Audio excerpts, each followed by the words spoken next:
দাবিটা? আমরা ডাক্তার সংগঠন, স্বাস্থ্য সংগঠন এবং মানবাধিকার সংগঠনের পক্ষ থেকে আজকে ছত্তিশগড়ের যে মানবিক ডাক্তার শৈবাল জানাকে অত্যন্ত অন্যায়ভাবে ছত্তিশগড়ের সরকার তুলে নিয়ে গিয়েছিল, অ্যারেস্ট করেছিল এবং এমন কিছু ধারাতে কেস দিয়েছে যেটা অনেক দূর পর্যন্ত প্রায় দেশদ্রোহিতার কাছাকাছি। তাকে একটা অল্প সময়ের জন্য জামিন দেওয়া হয়েছে, কিন্তু তার কোনো কেস প্রত্যাহার করা হয়নি এবং এরকম একজন প্রখ্যাত চিকিৎসককে আবার 30 তারিখ আগামী 2 এপ্রিল আবার ওখানে গিয়ে দেখা করতে বলেছে।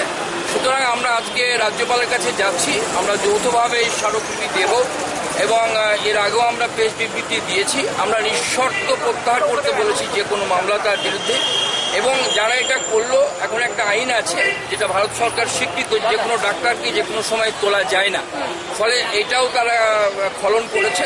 তাছাড়া একজন ডাক্তারের যে কর্তব্য মানবিক চিকিৎসা করা, তার কোনো কাস্ট না দেখা, সেক্স না দেখা, কোন ধর্ম, কোন রাজনীতি, কোন মত না দেখা, এখানে সেই মানবিক কর্তব্য বা ডাক্তারি কর্তব্য পালন করেছিলেন ডাক্তার শৈবাল জানা। ফলে এখানে মেডিকেল এথিক্স বা সামাজিক দায়িত্ববোধের যে পর্যায়টা তিনি করেছেন তাকে বাধাদান করেছে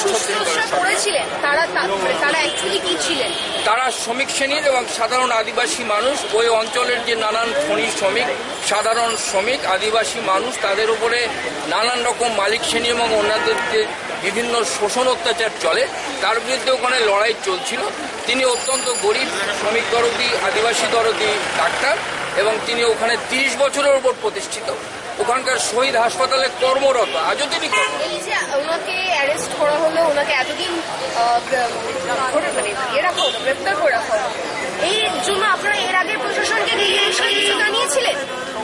ওখানে যারা রয়েছেন, এই পিউসিলের মতো সংগঠন আছে, এপিডিআর আছে, সিপিডিআরএস আছে, এই ধরনের সংগঠনগুলো এটা নিয়ে অনেক দিন থেকেই লড়াই করছে।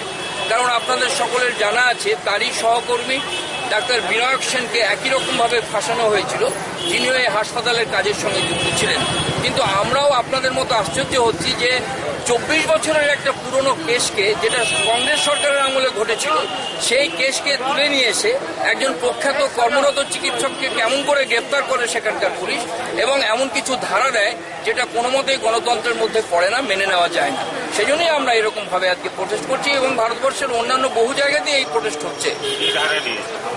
বলুন, ধারাটা দিয়েছে যে সে সরকারি কাজে বাধাদান করেছে, সে ওখানে যারা সমাজ বিরোধী বা এরকম কিছু লোক তাদের সে মদত দিয়েছে, সে এমন কিছু কাগজপত্র তার কাছে পাওয়া যাচ্ছে যেগুলোর দ্বারা এটা রাষ্ট্রদ্রোহিতাও হতে পারে, এই ধরনের কথাবার্তা আমরা শুনতে পাচ্ছি।